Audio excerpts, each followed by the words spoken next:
Mirëmëngjesi të nderuar teleshikues të Drita Televizion, do të jemi së bashku në emisionin What Happened Today, çfarë ka ndodhur sot. Data sot shënon 6 dhjetor dhe ne kemi përgatitur disa informacione në lidhje me ngjarjet më të rëndësishme që kanë ndodhur në këtë datë, ku i ftoj që t'i ndiqni. 6 dhjetori është dita e 340 e kalendarit gregorian, kështu që deri në fund të vitit kanë mbetur edhe 25 ditë. Ngjarje 1877. Për herë të parë u botua Washington Post. 1916. Bukureshti kapet nga forcat qendrore. 1916.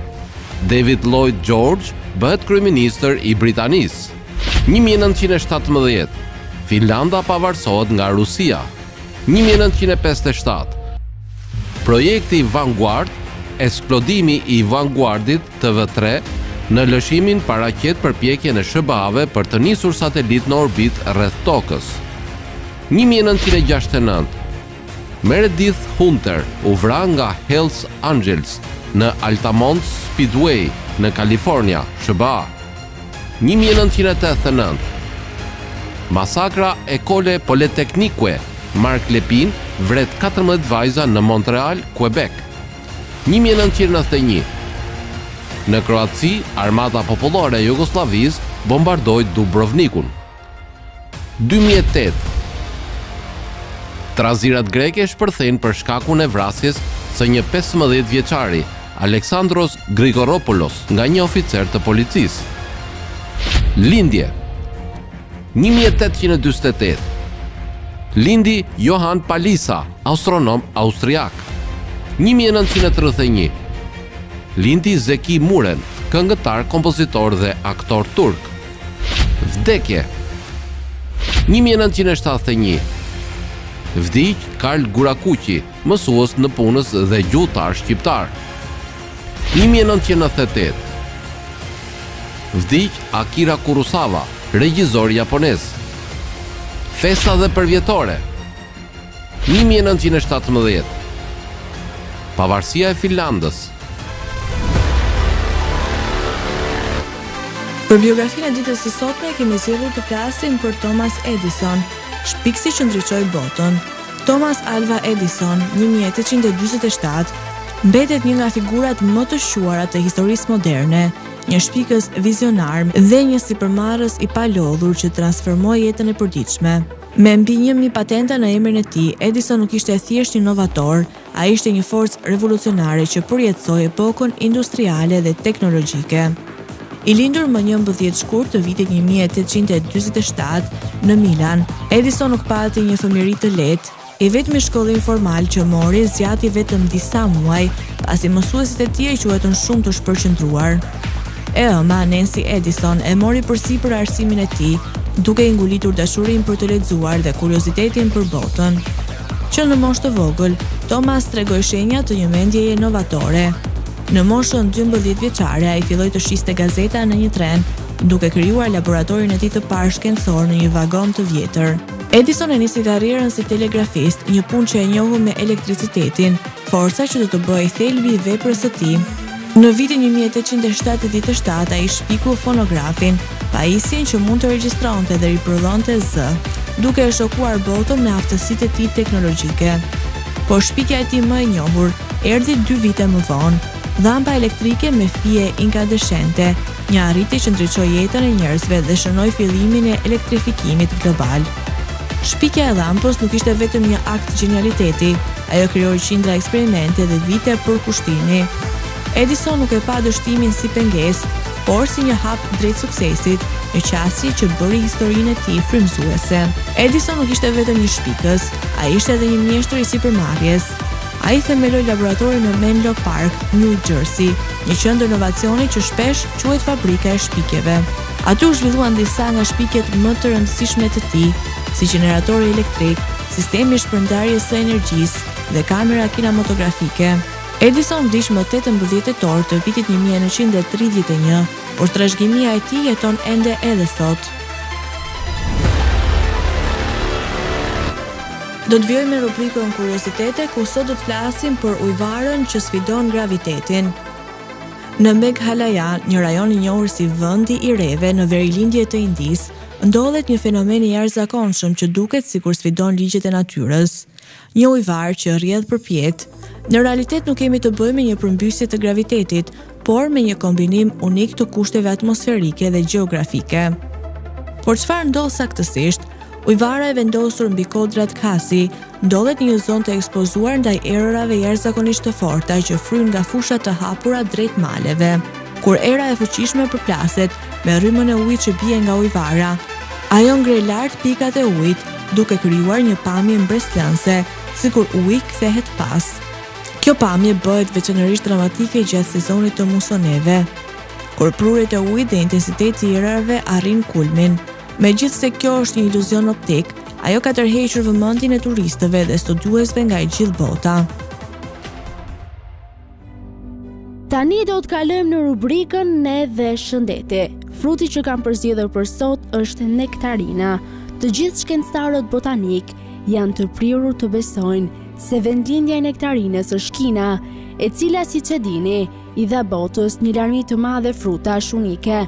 Këtu është shfaq ky frut mjaft I butë, rreth 2000 vite më parë. Europianët e zbuluan shumë më vonë nektarinën, konkretisht në shekullin e 16. Nektarinat janë të shijshme, aromatike dhe pëlqehen shumë. Ato janë të pasura me vitaminat C, B4, B3, E, B5, B1 dhe B2 dhe minerale të ndryshme si kalium, fosfor, magnez, kalcium, hekur, bakër dhe zink. Konsumi I rregullt I këtyre frutave është parandalimi efektiv I hipertensionit dhe arteriosklerozës. Nektarinat largojnë lëngun e tepërt nga trupi dhe në këtë mënyrë ka një efekt të dobishëm në gjendjen e gjakut. Nektarina ose disa fruta të tilla të ngrënë me stomak bosh, gjysmë ore para vaktit kryesor, fillojnë procesin e tretjes dhe ndihmojnë në tretjen e ushqimit të rënd yndyror.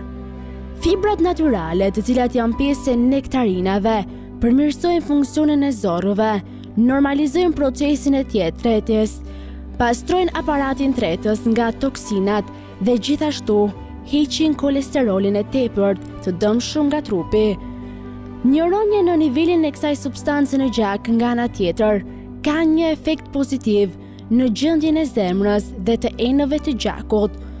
Për shkak të vetive të shumta ato ndihmojnë në humbjen e peshës. Prania e vitaminës C në përbërjen e këtyre frutave I pajis ato me një efekt antioksidant. Ata ndalojnë proceset inflamatore në trup, parandalojnë shkatrimin e qelizave nga radikalet e lira dhe përmirësojnë metabolizmin. Këto antioksidant natyral përmirësojnë gjendjen e lëkurës, duke siguruar asaj hidratim optimal dhe duke parandaluar kështu formimin e rrudhave dhe plakjen e parakohshme. Kaliumi që përmbahet në nektarina ka një efekt të dobishëm në gjendjen e sistemit nervor, muskulor dhe kardiovaskular. Shkencëtarët kanë arritur në përfundimin se këto fruta unike gjithashtu kanë disa aktivitete antikanceroze për shkak të pektinave, të cilat shkatarojnë patogjenët në trupin ton. Nektarinat të cilat kanë një përbërje të pasur me lëndë ushqyese dhe tul mjaft të dendur, janë ideale për një fillim të mbarë të ditës. Nektarinat janë të çmueshme për ata që vuajnë nga sëmundjet e mëlçisë, ndërsa farat e nektarinës përdoren kundër dhimbjes së kokës. Tani ju ftoj të ndiqni parashikimin e motit në territorin shqiptar.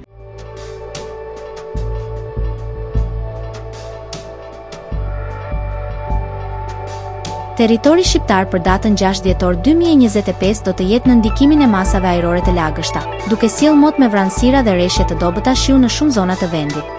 Paraditja do të sjellë vranësira të dendura në veri dhe qendër, ndërsa pasditja pritet të sjellë intervale rreshjesh të dobëta kryesisht në Bregdet dhe jug. Temperatura minimale pritet të zbresë deri në 4 gradë Celsius, ndërsa ajo maksimale të arrijë deri në 16 gradë Celsius në zonat e ulta dhe bregdetare. Gjatë ditës priten rreth 2 deri në 3 orë diell në zonat ku rreshjet janë më të pakta.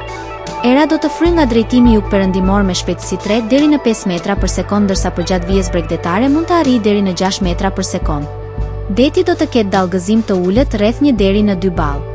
Indeksi ultraviolet për Tiranën më 6 dhjetor 2025 pritet të jetë i ulët rreth 1.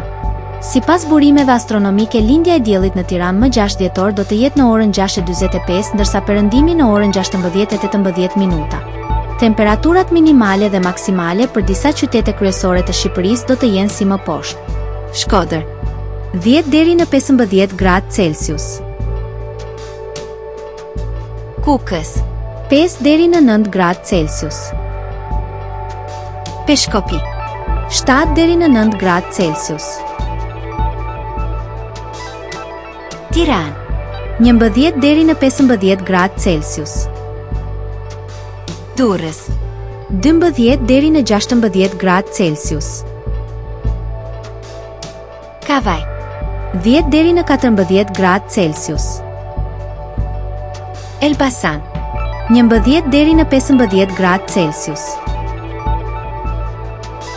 Berat 10 deri në 14 gradë Celsius. Korç 4 deri në 8 gradë Celsius.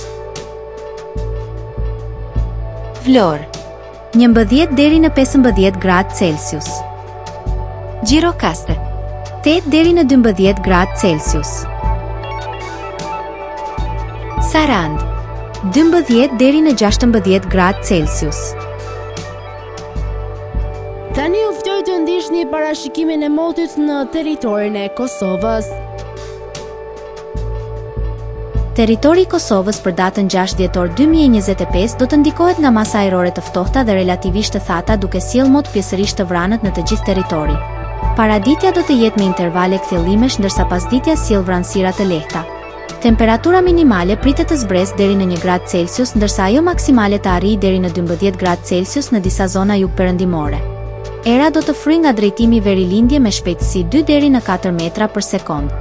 Indeksi ultraviolet për Prishtinën më 6 dhjetor 2025 pritet të jetë i ulët rreth 1. Sipas burimeve astronomike, lindja e diellit në Prishtinë më 6 dhjetor do të jetë në orën 6:44, ndërsa perëndimi në orën 16:09 minuta. Temperaturat minimale dhe maksimale për disa qytete kryesore të Kosovës do të jenë si më poshtë. Mitrovica 2 deri në 10 gradë Celsius. Podujev 2 deri në 7 gradë Celsius. Skënderaj 2 deri në 10 gradë Celsius. Pej 5 deri në 10 gradë Celsius. Prishtinë 3 deri në 8 gradë Celsius. Gjakov 4 deri në 12 gradë Celsius. Malishev 3 deri në 10 gradë Celsius. Gjilan 1 deri në 9 gradë Celsius. Ferizaj 2 deri në 10 gradë Celsius. Kaçanik 1 deri në 7 gradë Celsius. Suharek 3 deri në 11 gradë Celsius. Prizren 5 deri në 8 gradë Celsius.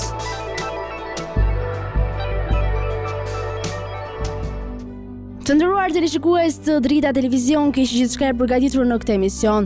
Ndërkohë, nëse dëshironi ta shikoni Drita Televizion në rrjetet sociale, mjafton të klikoni RTV Drita, Drita TV Kavaj dhe Drita Televizion. Ndërkohë, nëse dëshironi ta shikoni live Drita Televizion, mjafton të klikoni në web drita.tv. Kishë gjithçka e përgatitur në këtë emision, ndërkohë ju ftoj të ndiqni programacionin në vijim të Drita Televizion.